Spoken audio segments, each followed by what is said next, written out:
Hi again, everybody. Here's your Paper News 24/7, the video edition, for Tuesday, February 25th, 2014. I'm Frank Phillips reporting. A Wabash College student will be allowed to sue the fraternity he said was responsible for a head injury he received during alleged hazing. He will not be allowed to sue Wabash College or the national fraternity. The Indiana Supreme Court ruled on the case earlier this month. Brian Yost, who was 18 at the time, alleged that in September 2007 he received a head injury that he maintained was the fault of Wabash College, the local fraternity, and its national organization. The court's decision stated Yost's injury occurred when the local fraternity brothers attempted to forcibly place him in the shower, an act which resembles a celebratory tradition of the local fraternity. Additionally, Yost's injury occurred shortly after Yost and his pledge brothers confronted some of the active members of the local fraternity in an attempt to toss one of those members, Yost's pledge father, into a nearby creek. This action was also a tradition of the local fraternity, and one in which Yost and his pledge brothers had previously participated 2 other times the evening of his injury.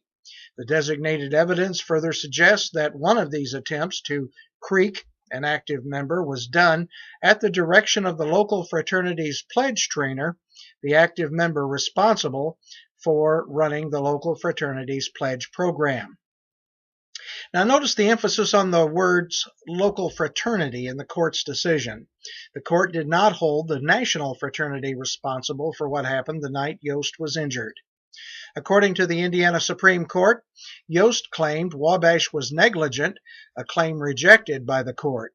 Expressed another way, the court decision reads, there is no direct evidence or reasonable inferences in this case to establish that Wabash deliberately prevents its students from engaging in injurious private conduct toward each other.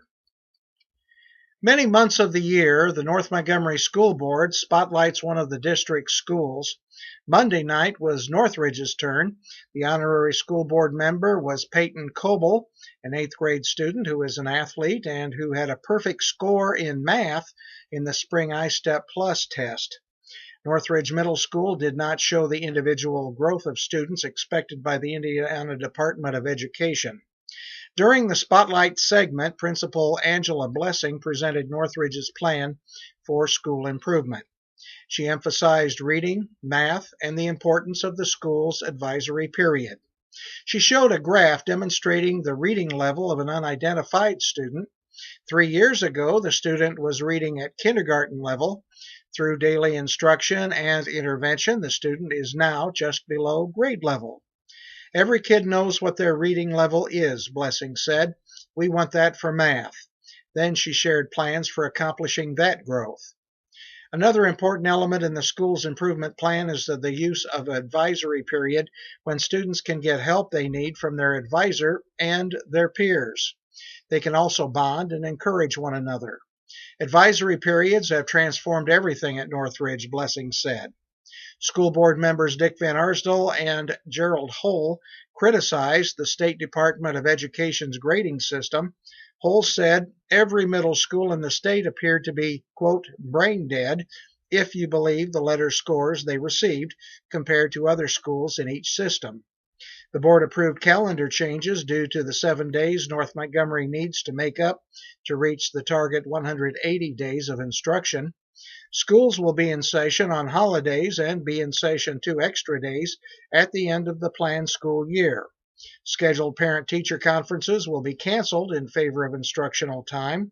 The no school day that is scheduled will be kept open on the calendar in case bad weather requires the cancellation of another school day, said Superintendent Colleen Moran.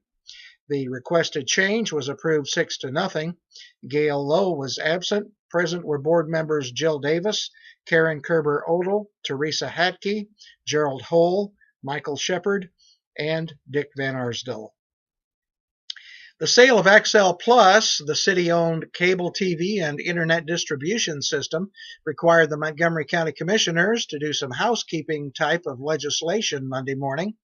The commissioners approved 3-0 a resolution that extends the tax increment financing district to cover the parts of the fiber optic system that are located outside the city of Crawfordsville.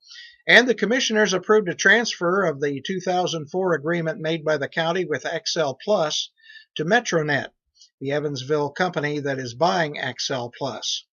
The Crawfordsville District Public Library resolution to expand the library taxing district was put under advisement. The library is seeking to extend the district to Ripley, Wayne, and Coal Creek townships.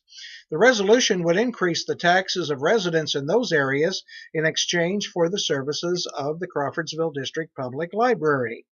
Currently, a family in those townships pays $56.50 for a year if they want access to the library services. The commissioners wanted the input of the town leaders and residents before making a decision. The commissioners meet again on March 9th at 9 a.m. at the courthouse. Well, that's it for us. Remember, there's a lot more on this website, so get your mouse ready and click through all the links. I'm Frank Phillips reporting. I'll see you later.